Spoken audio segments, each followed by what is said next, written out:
الرحمن الرحيم. السلام عليكم تلاميذ تلميذات مستوى جديد مشترك علمي.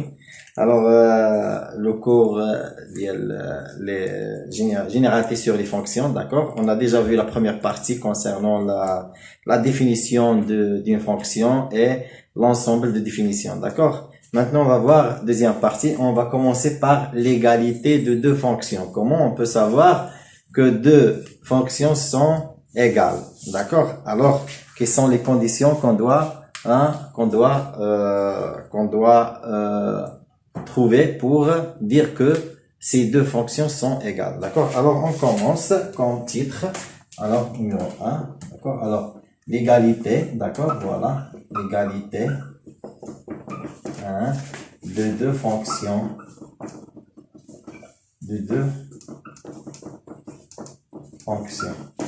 d'accord, voilà. Alors pour dire que deux fonctions sont égales, il faut que l'ensemble de définitions de la première fonction égale l'ensemble de définitions de la deuxième fonction, et que f de x égale g de x, par exemple, si on a deux fonctions f de x et g de x, d'accord. Alors on considère, d'accord, voilà, comme règle, d'accord. Alors soit f, d'accord, et g, deux fonctions, d'accord. Alors deux fonctions, d'accord, très bien, f et g, deux fonctions, d'accord. Alors on dit que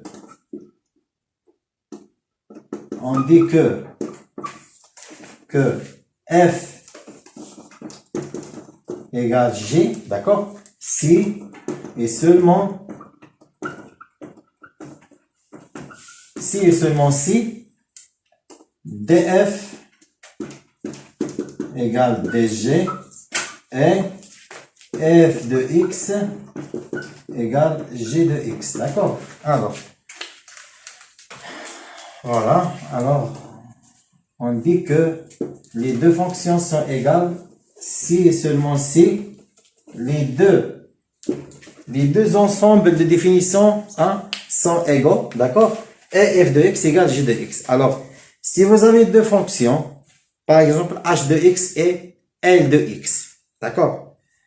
Alors et tu veux savoir est-ce que h de x, est-ce que h et l, les deux fonctions sont égales. Alors il faut savoir est-ce qu'ils ont même ensemble de définitions, ce qui fait dh égale dk, d'accord, et h de x égale k de x. C'est comme ici. Alors on a ici deux fonctions f et g, d'accord. Alors on dit que les deux fonctions sont égales, f égale g, si et seulement si df, l'ensemble de définition de f égale l'ensemble de définition de g, et f de x égale g de x, d'accord, très bien. Alors si vous avez par exemple ou bien le sens, dans le sens contraire, c'est correct. Si vous avez deux fonctions, d'accord, et vous avez df égale dg et f de x égale g de x, alors f égale g, d'accord. Alors les deux fonctions sont égales, d'accord, très bien. Alors on va faire des exemples pour bien comprendre, d'accord, après inchallah.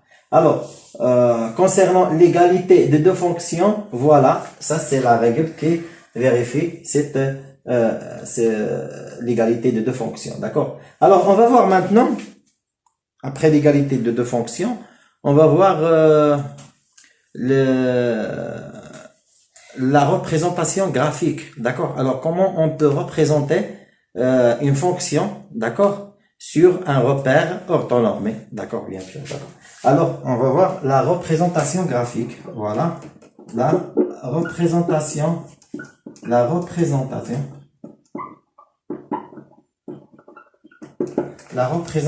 graphique, d'accord, voilà. Très bien. Alors la représentation graphique,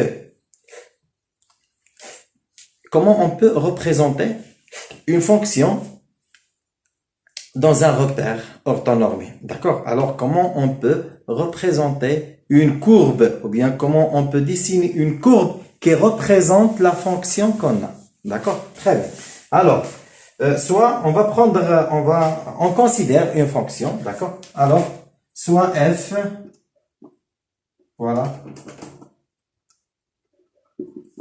soit f, une fonction, d'accord? Hein? Une fonction, d'accord, qui a, ou bien, et df sont ensemble, d'accord, sont ensemble de définition, ou bien son domaine, hein, on va essayer de changer un petit peu, son domaine, d'accord, de définition. Hein? Alors, soit f une fonction et df son domaine de définition, d'accord. Alors, les points, tous les points, voilà, alors, la courbe qui représente cette fonction, d'accord, elle représente quoi? Tous les points qui ont les coordonnées x, f de x, d'accord, tel que x appartient à l'ensemble de définition, d'accord. Alors, tous ces points, ils représentent ou bien ils forment la courbe, d'accord. Alors, les points, voilà, les points M, qui a les coordonnées, d'accord, qui a pour les coordonnées x, f de x, d'accord, ce que fait x c'est l'abscisse et f de x c'est l'ordonnée, d'accord. Alors, les points M, alors les points M, x, tels que x appartient à l'ensemble de définition df, d'accord, tel que x appartient à l'ensemble df, d'accord, forme, d'accord, forme quoi? Forme la courbe représentative, d'accord, voilà, représentatif, la courbe représentative, d'accord, la courbe représentative de cette fonction. D'accord? Alors, voilà.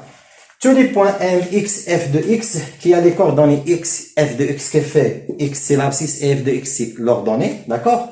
Tel que, ou bien, à condition que X appartient, bien sûr, à DF. D'accord? Parce qu'on parle, hein, ou bien, on étudie cette fonction dans l'ensemble, dans son domaine de définition. Alors, qu'est-ce qu'ils forment ces points? Ils forment la courbe représentative de cette fonction.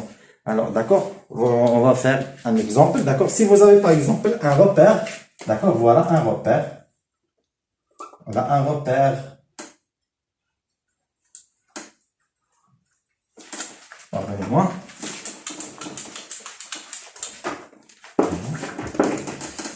Voilà. Voilà. Ça, c'est l'axe des ordonnées, l'axe des abscisses, d'accord. On a par exemple, voilà. Alors, orthonormé, d'accord. Voilà. Alors ici, on a les X, ici, on a les Y, d'accord, les abscisses et les ordonnées. Si on a par exemple une courbe, d'accord, voilà, une courbe comme ça, d'accord. Ça, la courbe, alors, il faut noter ici, on note, hein, cette courbe, on note, d'accord, CF, d'accord. Le symbole de la courbe qui représente la fonction f, alors on le note CF. Ce qu'elle fait ici, ça, c'est CF. Voilà. D'accord. Alors, si d'après la courbe, ou bien d'après le graphique qu'on a ici, on peut trouver, hein, si vous avez un point qui appartient à cette courbe, d'accord? Par exemple, on a ici le point A, d'accord? Voilà.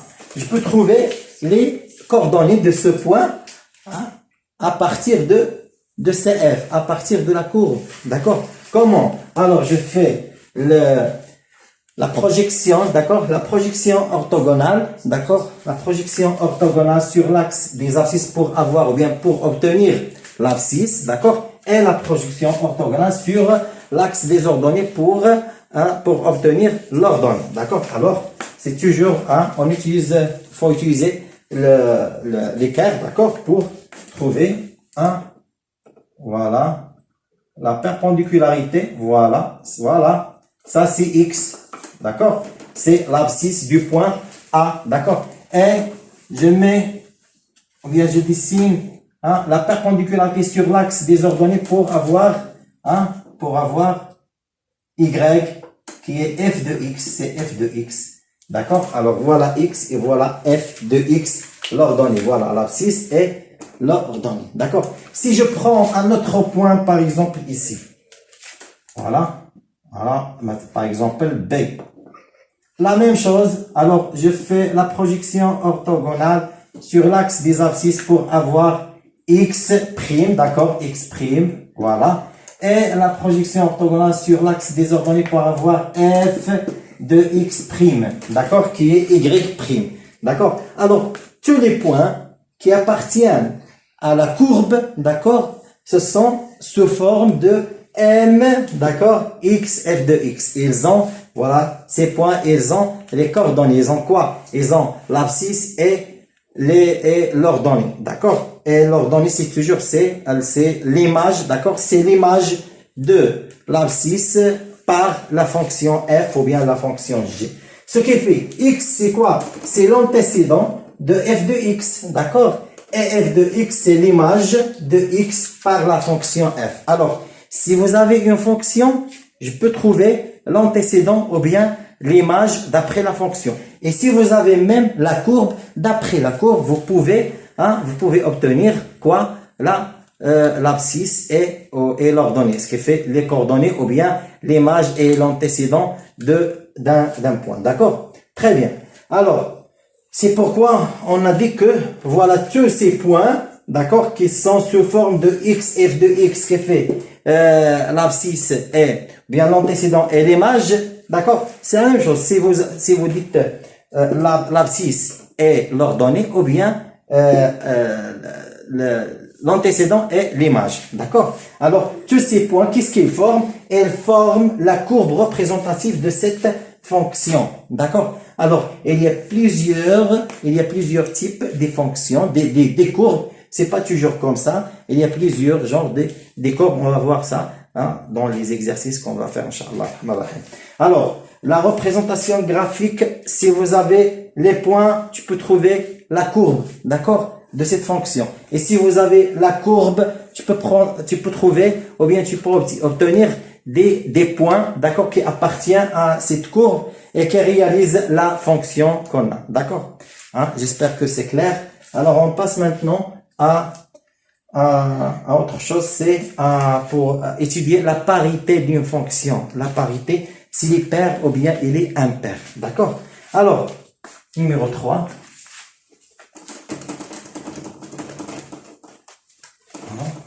Alors, numéro 3. La parité, d'accord, d'une fonction. Très bien. Voilà, alors, on va prendre une fonction, d'accord, alors, on considère, voilà, soit f une fonction, d'accord, et df, d'accord, sans domaine de définition. D'accord?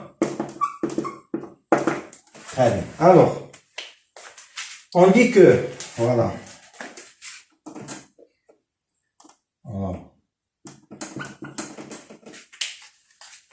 Alors, on dit qu'une fonction, d'accord, qu'une fonction, par exemple, f est est pair, d'accord, est pair si, d'accord, voilà, si seulement, d'accord, si et seulement si x appartient à df, alors, d'accord, x appartient à df, alors moins x appartient même domaine de définition, df, d'accord, et quoi? Et f de moins x égale f de x, d'accord. Alors, on dit qu'une fonction f est paire si seulement si x appartient à df, alors moins x appartient à df. Et f de moins x égale f de x, ce qui fait si vous avez un domaine, le domaine de définition, si vous avez le domaine de définition, d'accord, et vous trouvez n'importe quel nombre, d'accord, réel qui appartient à ce domaine de définition, tu trouves même l'opposé, son opposé appartient au même domaine de définition, d'accord. Et autre chose, il faut que quand tu calcules f de moins x, tu trouves qu'il est égal à f de x, d'accord. Alors il y a deux conditions pour dire que cette fonction elle est paire, lesquelles, voilà, il faut que si vous avez x appartient à df, alors même moins x appartient à df. Et si vous calculez f de moins x, tu vas le trouver qu'il est égal à f de x. Tu vas trouver une égalité entre f de x et f de moins x. D'accord? Alors, si je calcule f de moins x, je trouve qu'il est égal à f de x. D'accord? Ça, on peut dire que cette fonction, elle est paire. Maintenant, on va voir quand est-ce qu'on va dire qu'elle est impaire. D'accord? Voilà. Alors, voilà. On dit qu'une fonction f, d'accord, est impaire,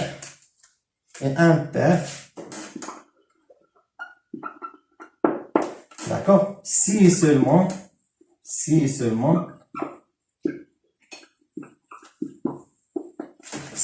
si quoi, x appartient à df, alors la même chose, alors moins x appartient à df, mais ici non. Et quoi, et f de moins x égale moins f de x, d'accord. Alors si vous avez un domaine de définition et vous trouvez que les nombres qui appartiennent à ce domaine, tu trouves même leur opposé appartiennent au même domaine de définition, d'accord. Et si tu calcules f de moins x, tu vas trouver qu'elle est égale à moins f de x. Tu vas trouver l'égalité entre le calcul de f moins x et moins f de x, d'accord. À ce moment-là, tu vas dire que cette fonction, elle est impaire. Voilà. Alors, pour bien comprendre la parité de la fonction, parce que c'est très important. Alors, comment tu peux retenir cette règle? C'est très facile. Alors, premièrement, il y a des choses qui sont communes entre les deux règles. Lesquelles? Voilà. X appartient à df et même moins x appartient à df. Voilà les deux. Voilà, x appartient à df, moins x appartient à df, x appartient à df, moins x appartient à df. Très bien. Ici, c'est bon. D'accord? Qu'est-ce qu'il me reste? Il me reste la différence qui se trouve entre les deux. C'est que pour les fonctions qui sont paires, f de moins x égale f de x. Et les fonctions qui sont impaires, f de moins x égale moins f de x. C'est très facile à retenir. D'accord? Très bien. Alors, si vous avez une fonction qui est paire, alors les conditions pour dire que cette fonction elle est paire, il faut que soit si x appartient à df, alors même moins x appartient à df. D'accord? Et f de moins x égale f de x. Pour la fonction qui est impaire, il faut les conditions, lesquelles c'est si vous avez x appartient à df, alors moins x appartient à df, et f de moins x égale moins f de x. D'accord? Alors, on va faire, Inch'Allah, des exercices pour bien comprendre. Alors, pour la parité de la fonction, c'est bon. Alors, on va voir autre chose. Je vais essayer de l'effacer. D'accord? Voilà. Alors, on va voir un autre titre maintenant. C'est le graphe et la parité d'une fonction. D'accord? Alors, le graphe. Voilà, numéro 4. Le graphe, d'accord, et la parité d'une fonction.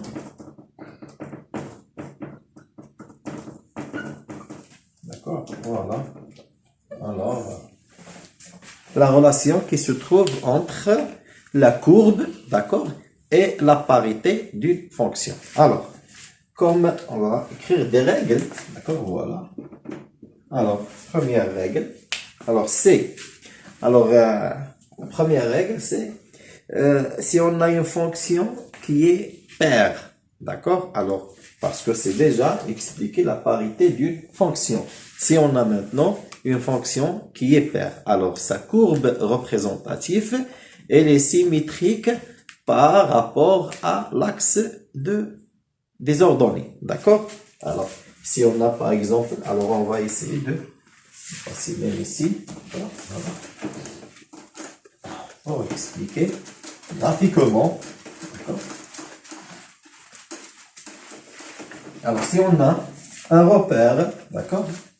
Voilà un repère orthonormé, voilà, y et x, d'accord? Alors,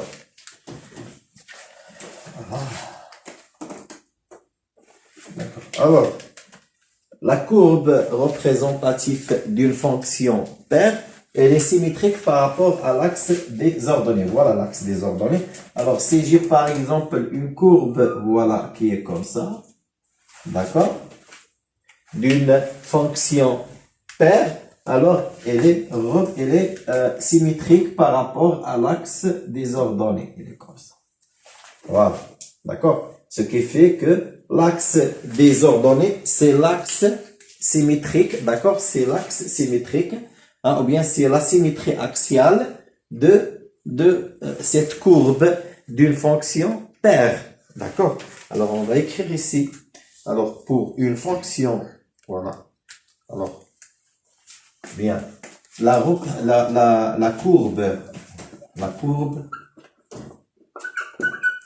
courbe représentative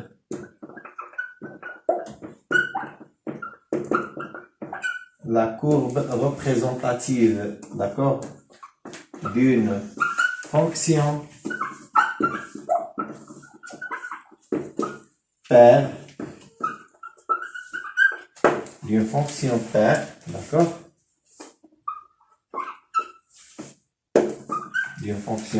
elle est comment? Elle est symétrique, voilà, et symétrique, d'accord, par rapport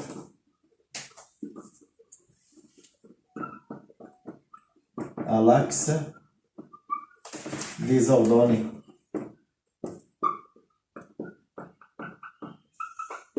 D'accord? Alors, la courbe représentative d'une fonction paire, d'accord, d'une fonction paire est symétrique par rapport à l'axe des ordonnées. Voilà, c'est une courbe qui est symétrique par rapport à l'axe des ordonnées. D'accord? Très bien.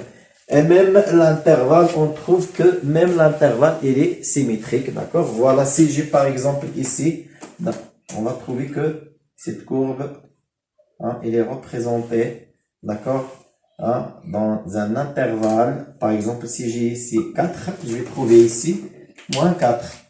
Voilà. Voilà, moins 4. Ce qui fait dans l'intervalle moins 4, 4 qui est symétrique par rapport à l'origine de ce repère. D'accord? Très bien. Ça, concernant la fonction paire. On va voir maintenant la fonction impaire. Alors, voilà. Alors, la courbe représentative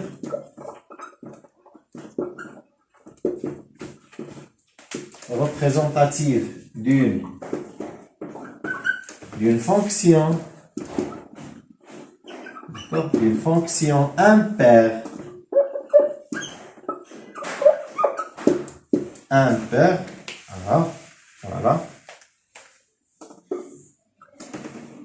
voilà, et symétrique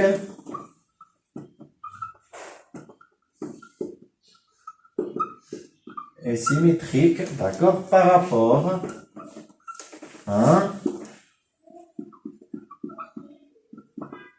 à l'origine, de ce repère, d'accord, à l'origine du repère.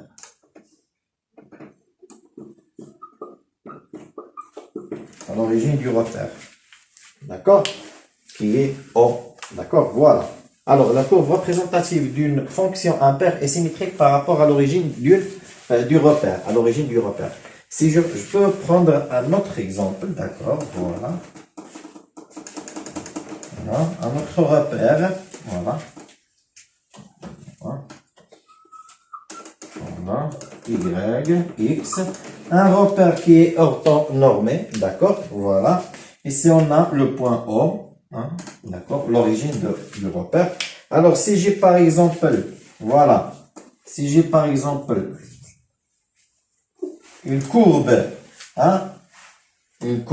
de la fonction f, d'accord, alors je vais trouver dans l'autre côté, d'accord, ou bien le symétrique de cette courbe par rapport à l'origine. Ce qui est fait, je vais le trouver ici. Voilà. Alors, voilà. Les deux courbes sont la courbe de la fonction f qui est impaire. D'accord? Ce qui fait, voilà, les deux courbes, c'est la courbe de la fonction qui est impaire. D'accord? Alors, ils sont symétriques par rapport à l'origine. Alors, comment ils sont symétriques par rapport à l'origine? Ce qui fait, si j'ai un point ici, alors, je vais trouver le symétrique de ce point, par exemple A, d'accord, je vais le trouver sur l'autre côté, A', d'accord, voilà, A', tel que O, c'est la moitié, ou bien le milieu du segment A'. Ce qui est fait, O ici joue le rôle de quoi? Voilà, c'est le rôle de la symétrie centrale. D'accord? Alors, on dit que A', c'est le symétrique de A par rapport au centre, ou bien à l'origine O. Ce qui fait que O, c'est le milieu du segment A', et O, il joue le rôle ici de la symétrie centrale. D'accord? La symétrie centrale. D'accord? Très bien. Alors, voilà, on a deux choses ici.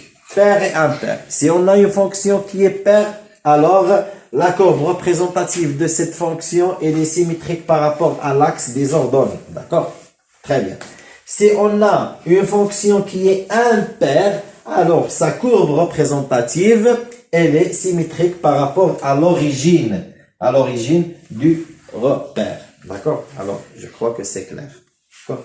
Alors, on passe maintenant pour voir autre chose. C'est, voilà, on a vu maintenant le graphe et la parité. On va voir les variations, d'accord? Les variations d'une fonction. Alors, les variations d'une fonction.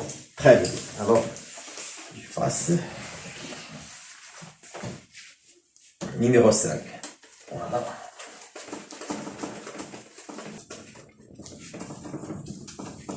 Alors, notre titre, numéro 5. D'accord.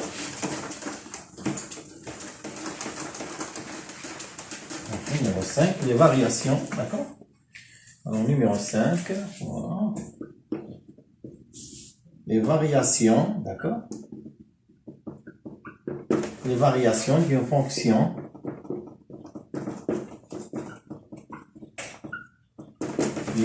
numérique, d'accord?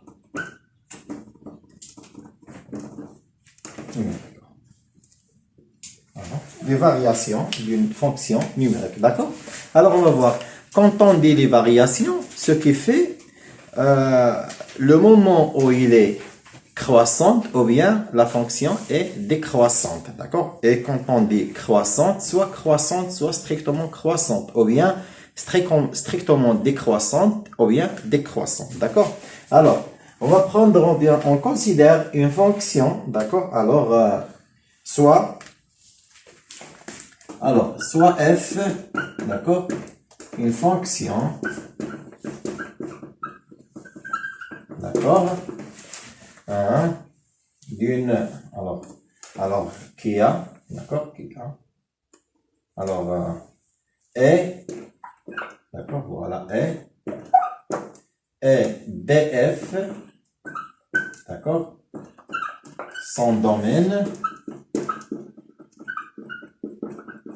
de définition, d'accord? Bien l'ensemble de définition, d'accord? Alors, on considère, d'accord, un intervalle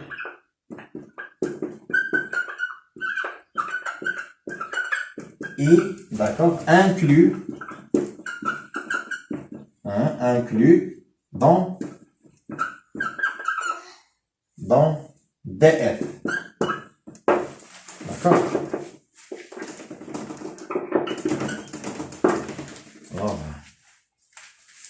Alors, soit f une fonction, d'accord, soit f une fonction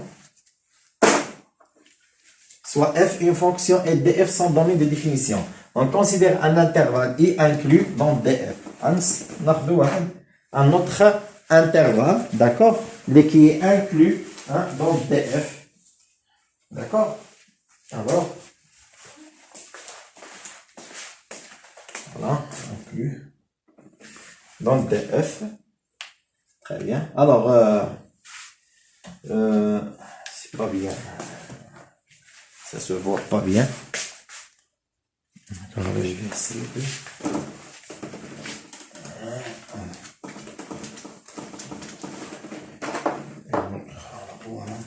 Alors, soit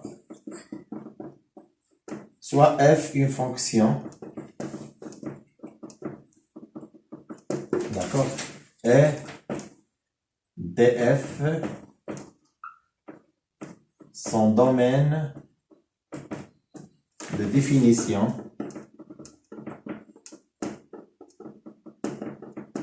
d'accord, son domaine de définition, d'accord, et voilà, on considère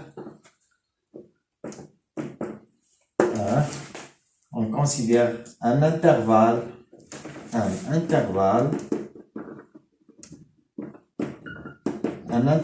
I, d'accord, inclus dans, qui est inclus dans df, d'accord, très bien. Alors, pour les variations de cette fonction, alors, pour tout x appartient à df, d'accord, alors, on a x1 et x2 appartient, d'accord, à l'ensemble, ou bien l'intervalle I, très bien, qui est inclus dans df, très bien. Alors, si on a x1 inférieur ou égal x2, d'accord, et f de x1 inférieur ou égal f de x2, alors cette fonction, elle est, comment? Elle est croissante. Elle est croissante, d'accord? Alors, je vais répéter. Alors, si on a x1, x2, d'accord, appartient à l'intervalle I, d'accord, pour tout x appartient à l'ensemble de définitions, bien sûr. Alors, si on a x1 inférieur ou égal x2, et f de x1 inférieur ou égal f de x2, alors cette fonction, elle est croissante. Et si on a une fonction qui est croissante dans l'intervalle I, alors, pour tout x appartient à l'ensemble de définitions, x1 et x2 appartient à l'intervalle I.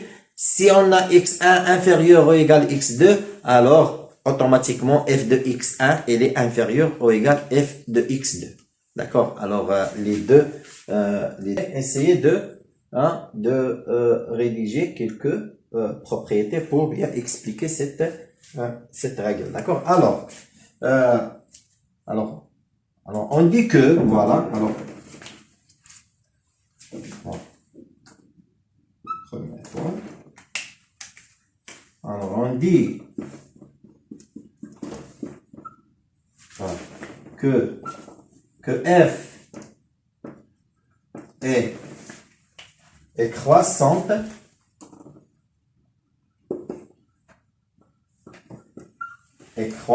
d'accord? Alors, est croissante.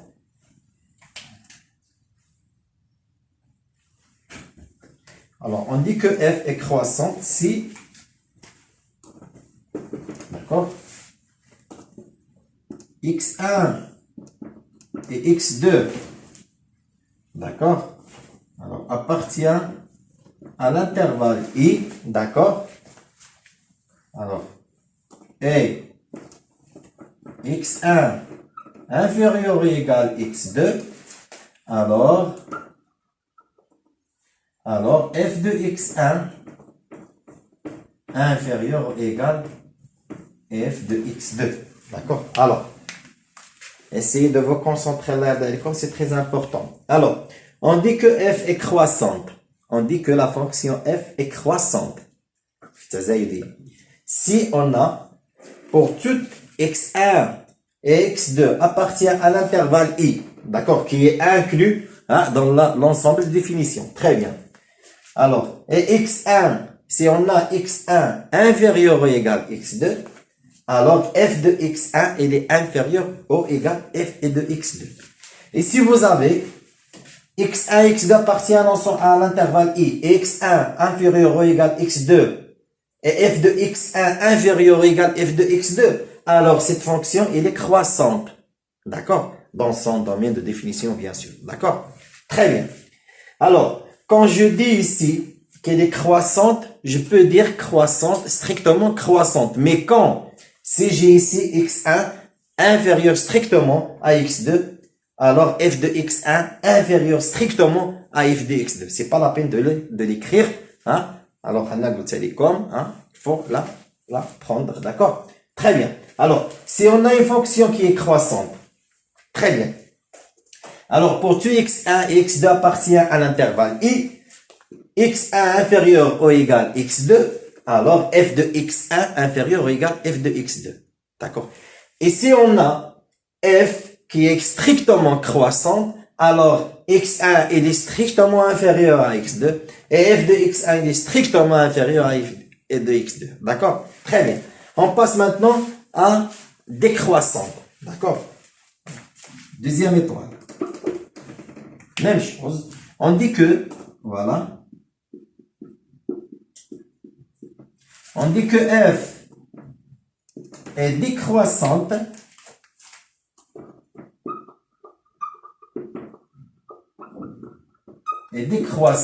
si, voilà, x1 et x2 appartient à l'intervalle i et x1 inférieur ou égal x2, d'accord? Alors, ici, il y a le contraire. F de x1 supérieur ou égal f de x2. D'accord? Alors, essayez de faire attention.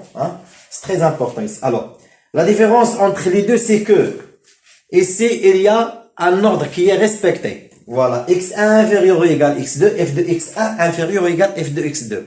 x1 inférieur strictement à x2, f de x1 il est strictement inférieur à f de x2. D'accord? Très bien. Mais, pour la fonction qui est décroissante, il y a l'inverse ici. D'accord? Alors, il y a l'inverse de l'ordre. Très bien. Ce qui fait, x1 il est inférieur ou égal à x2, mais f de x1 il est supérieur ou égal à f de x2. Alors, ici on dit que, voilà, on dit que la fonction elle est décroissante. Si vous voulez, on va encadrer ces relations qu'on a trouvées. D'accord? Voilà.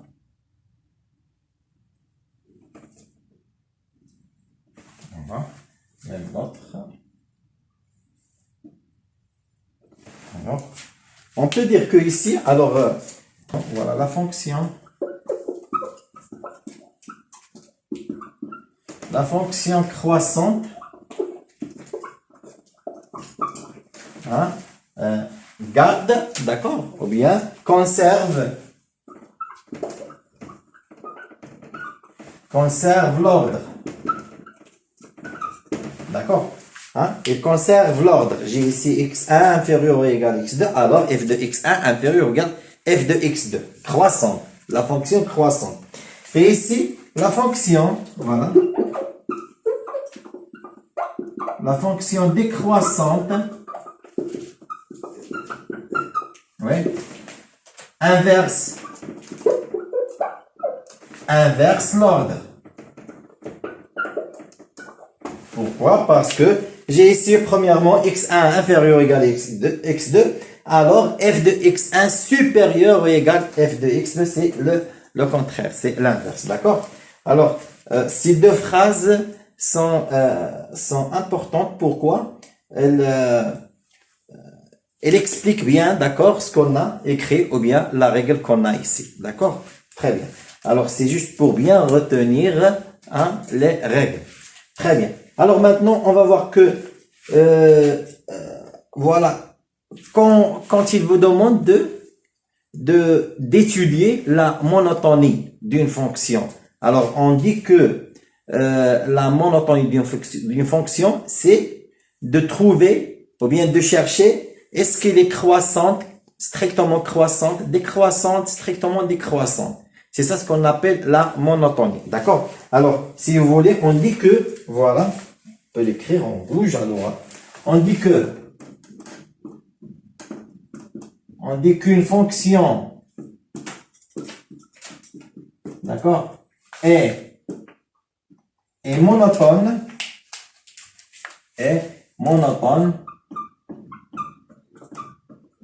d'accord? Alors, si elle est, d'accord, s'il est croissante, strictement croissante,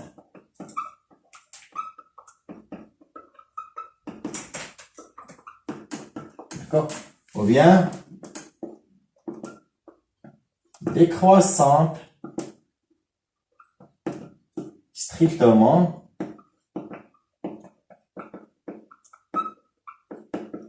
décroissante. D'accord? Alors, soit elle est croissante, strictement croissante, décroissante, strictement décroissante. Alors, c'est ça ce qu'on appelle la monotonie. D'accord? Alors, si vous avez une question d'étudier la monotonie, c'est de trouver est-ce qu'elle est croissante ou bien décroissante. Est-ce qu'elle est strictement croissante ou bien strictement décroissante. D'accord? Très bien. Alors maintenant, on va voir le taux de variation d'une fonction. D'accord? Numéro 6. Voilà, numéro 6. Le taux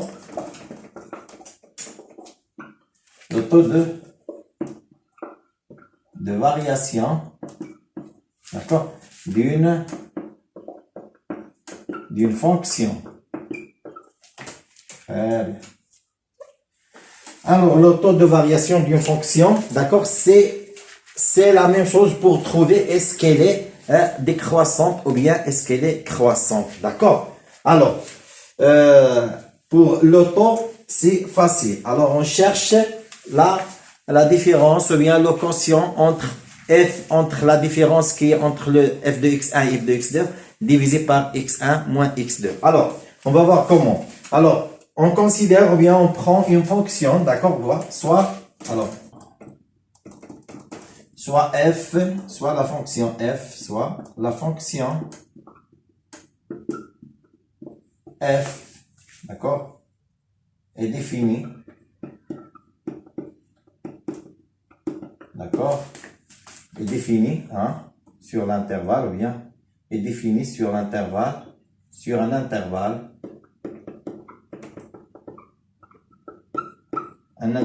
i, d'accord. Alors, x1 et x2. appartient à l'intervalle I. D'accord? Très bien.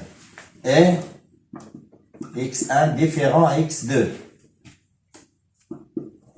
D'accord? Différent à x2. Alors, on dit que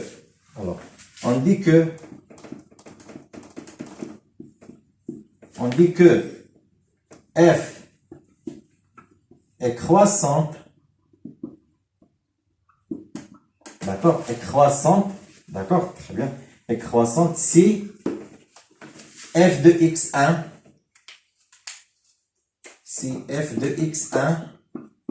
moins f de x2 divisé par x1 moins x2, hein, elle est supérieure ou égale, hein, ou bien on ne peut pas dire égale parce que ici, voilà, on peut dire ou égale, hein,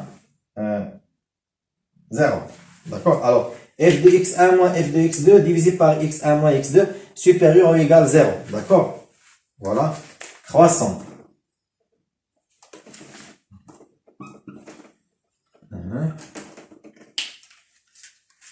On dit que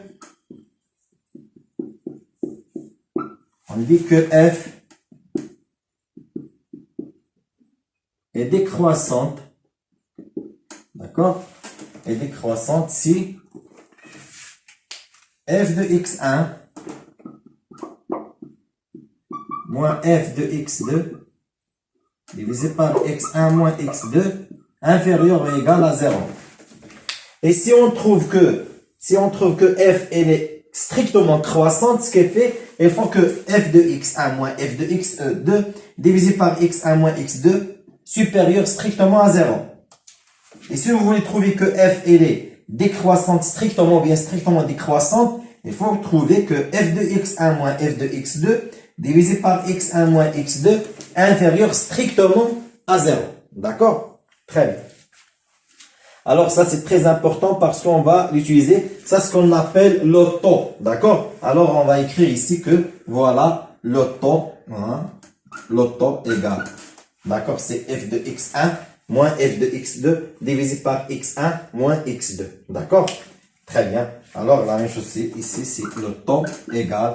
D'accord? Et si on trouve qu'il est supérieur, hein, ou égal à 0, alors cette fonction, elle est croissante. Si on a trouvé qu'il est inférieur ou égal à 0, alors cette fonction, elle est décroissante. D'accord? Alors c'est ça ce qu'on appelle le taux, c'est T. D'accord? Le taux, c'est quoi? C'est f de x1 moins f de x2 divisé par x1 moins x2.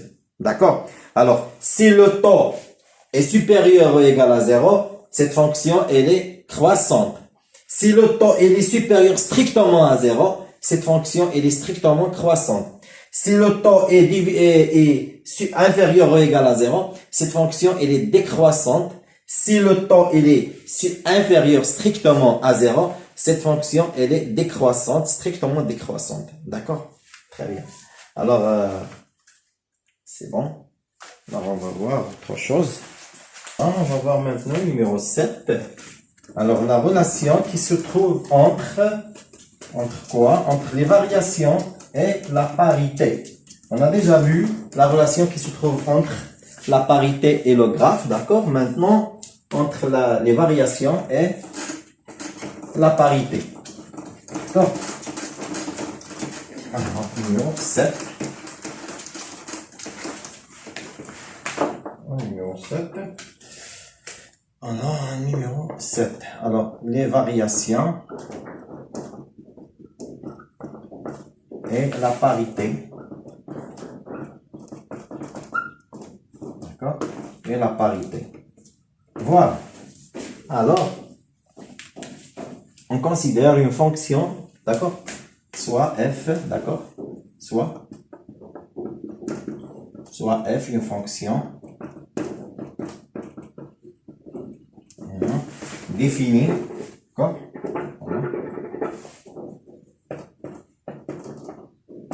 Définie sur, d'accord? df sur son domaine de définition, d'accord? Alors, on considère, d'accord?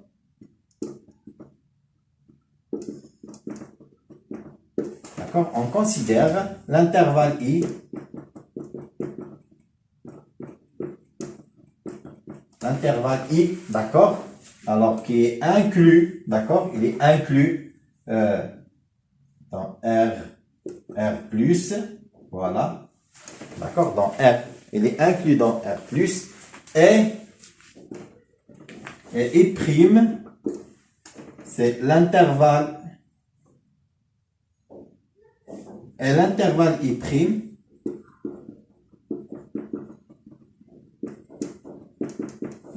est le symétrique du I. D'accord? Le symétrique de l'intervalle I. Très bien. Alors, pour bien expliquer ces trois phrases, alors si on a par exemple DF, d'accord? Alors DF, par exemple, R, d'accord? Alors, ou bien DF, c'est par exemple moins l'infini, d'accord? Alors DF, moins l'infini, d'accord? 3, ou bien moins l'infini moins 3, d'accord? Union 3 plus l'infini, d'accord? Union 3 plus l'infini. Voilà. Alors, vous voyez ici que, voilà, l'intervalle, voilà, ça c'est l'intervalle I', voilà, ça c'est l'intervalle I', et ça c'est l'intervalle I. Alors, vous voyez que l'intervalle I' est le symétrique de I, d'accord? Alors, si on prend par exemple un repère orthonormé, voilà, comme ça, hein, on trouve que, voilà, ici c'est 1, 2, 3. Moins 1, moins 2, moins 3. D'accord? Voilà. Alors, voilà 3. Et voilà moins 3. Vous voyez? Alors, voilà intervalle 3 plus l'infini, c'est ici. C'est le symétrique de, voilà, de moins l'infini, moins 3. Voilà. Alors, ça c'est pour expliquer que c'est un intervalle qui est le symétrique de l'autre. D'accord? Très bien. Alors, soit f est une fonction définie sur df, sur son domaine de définition. On considère l'intervalle i qui est inclus à l'ensemble R+, par exemple. Et l'intervalle i est prime, et l'intervalle i', voilà l'intervalle i', est le symétrique de i. D'accord? Très bien. Voilà. On dit que une fonction qui est si on a une fonction qui est paire, d'accord? Alors, voilà.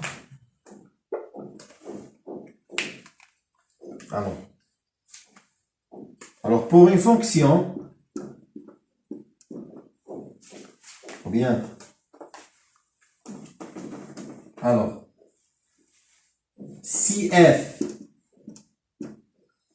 est paire, d'accord, est croissante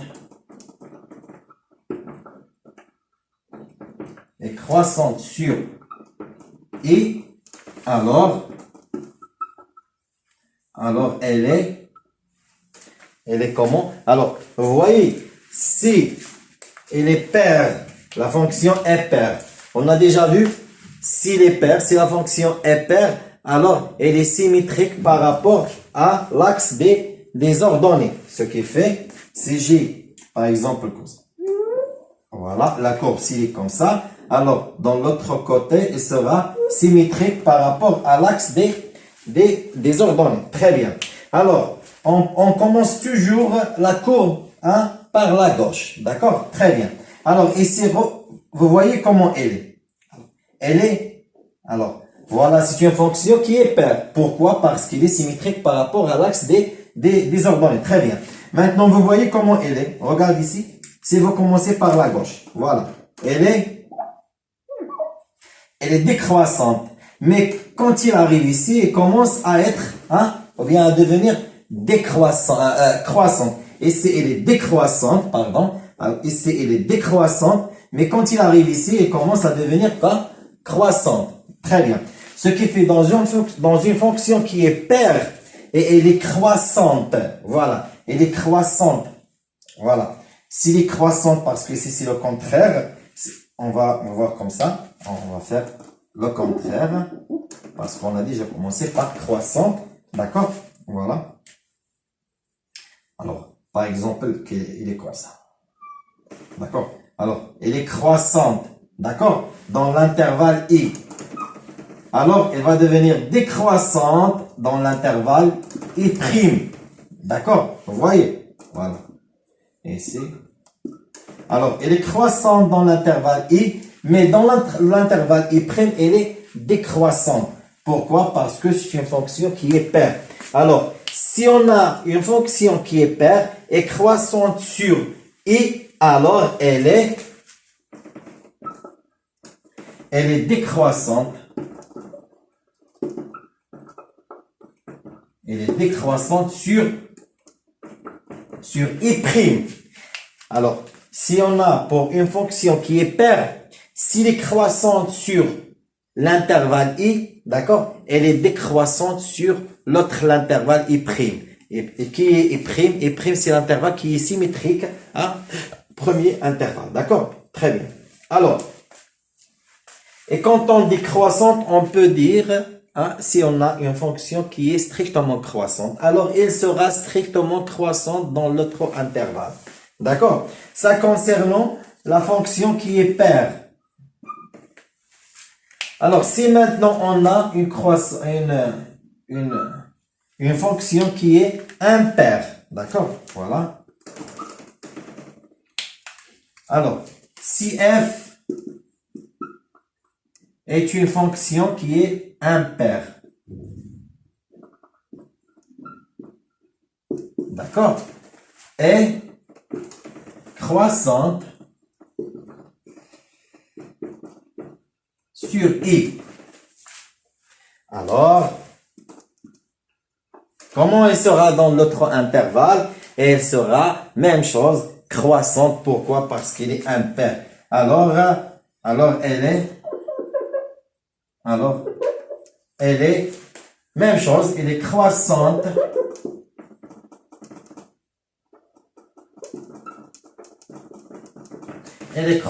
sur I'. Elle aura même sens. Elle aura même sens. D'accord? S'il est croissante, elle va rester croissante même dans l'autre intervalle. S'il est décroissante dans l'intervalle I, alors elle va continuer à être décroissante dans l'autre intervalle. Comment? Alors, je vais prendre un exemple ici. Voilà. Alors, voilà un repère, d'accord? Alors, si j'ai par exemple, voilà, si je commence par l'intervalle I', par exemple, et j'ai une courbe, voilà, une courbe comme ça, d'accord? Voilà, la courbe, c'est la courbe de CF, d'accord? Alors, vous voyez comment elle est décroissante, d'accord? Alors, elle va continuer à être décroissante dans l'autre intervalle. Alors, pourquoi? Et on trouve que c'est CF, puisqu'elle est impaire, elle est symétrique par rapport à l'origine. Elle est symétrique par rapport à l'origine. D'accord? Alors, la même chose ici, elle est décroissante. D'accord? Dans l'intervalle I', qui est le symétrique de l'intervalle I. D'accord? Alors, je crois que c'est clair. Alors, si vous avez une fonction qui est paire, alors vous trouvez que la courbe représentative de cette fonction, elle est symétrique par rapport à l'axe des ordonnées. Très bien, parce qu'il est paire. Et autre chose, c'est que s'il est croissant sur un intervalle, elle sera décroissante sur l'intervalle qui est symétrique au premier intervalle. D'accord? Très bien. Ça d'une part. D'autre part, si vous avez une fonction qui est impaire, alors automatiquement, la courbe représentative de cette fonction, elle est symétrique par rapport à l'origine de ce repère. D'accord? Mais, si elle est croissante, elle va rester toujours croissante. Si elle est décroissante, elle va rester décroissante dans l'autre intervalle qui est le symétrique de premier intervalle. D'accord? Parce que c'est déjà fait parmi les conditions. Vous voyez, on a une fonction qui est définie sur son domaine de définition. Très bien. Et on considère un intervalle qui appartient à l'ensemble à R+. À l'ensemble R+. D'accord? Alors, I', c'est l'intervalle de symétrique du I. D'accord? Comment le symétrique? Alors, si vous avez par exemple I, l'intervalle I égale moins 5, d'accord? Moins 5, moins 3, d'accord? Voilà. Alors, I' égale quoi? C'est 3, d'accord? C'est 3, 5. C'est 3, 5. D'accord? Voilà. Alors, vous voyez, ça c'est le 0. Alors, moins 3, c'est 1, moins 2, moins 3, moins 4 et moins 5. Voilà, ça c'est l'intervalle, hein? Moins 5, moins 3. D'accord? Alors, le symétrique de cet intervalle, c'est, voilà, ici c'est 1, 2, 3, 4 et 5. Voilà, 5, ici c'est 3. 1, 2, 3. Alors, voilà l'intervalle I. Ça c'est I', ça c'est I. Voilà, vous voyez. Alors, si on a une fonction qui est paire et croissante dans l'intervalle 3, 5, alors elle est décroissante dans l'intervalle moins 5, moins 3. Si vous avez une fonction qui est impaire et croissante dans l'intervalle 3, 5, alors elle est croissante. Elle va rester croissante dans l'intervalle moins 5, moins 3. Je crois que c'est clair maintenant. D'accord? Très bien. Alors on va faire, Inch'Allah, des exercices pour bien comprendre et pour renforcer la compréhension de ce cours. D'accord? Parce que c'est très important de faire beaucoup des exercices. D'accord? Alors, on va voir autre chose. Inch'Allah, d'accord. Alors, on va faire, c'est pas la peine d'effacer maintenant parce qu'on s'arrête ici. Hein? On va faire une autre partie concernant on va faire un autre exercice, d'accord, dans la troisième partie pour bien comprendre ce qu'on a écrit ici et ce qu'on a expliqué, d'accord. Et après, on passe à compléter le cours, d'accord. Alors, j'espère que c'est clair. نتمنى انكم تكونوا بخير وعلى خير. نتمنى انكم تكونوا فهمتوا. D'accord. C'est un cours qui est très important. خاص تردوا له البال. D'accord. غادي نديرو d'exercices غادي تزيدو تفهموا مزيان. D'accord. Pour utiliser هاد سميتهم les variations, le taux, d'accord, décroissant, croissant, même les fonctions, les ensembles de définitions. C'est déjà fait un exercice, mais on va faire autre chose, d'accord, pour bien comprendre. Alors, نتمنى لكم حد سعيد وما نطولش عليكم. ما تنساوش اللايك، ما تنساوش تابوناو في لاشين. والسلام عليكم.